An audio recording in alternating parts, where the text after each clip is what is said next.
halos mahigit na tayo 1 milyon after 5 days ng registration. Pinakamadami sa napakaiksing panahon sa kasaysayan ng COMELEC, kasaysayan ng eleksyon dito sa ating bansa. Nagtataka kami pero sobra kami natutuwa sapagkat biro nyo sa napakaiksing panahon, sa 5 araw na mahigit ka ng 1 milyon.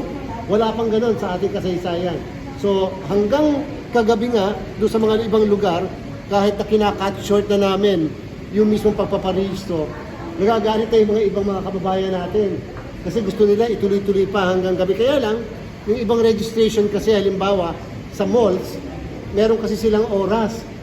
So, in fact, nung isang araw dyan sa may bandang Tutuban, gumamit na lang yung mga tauhan namin ng emergency lights.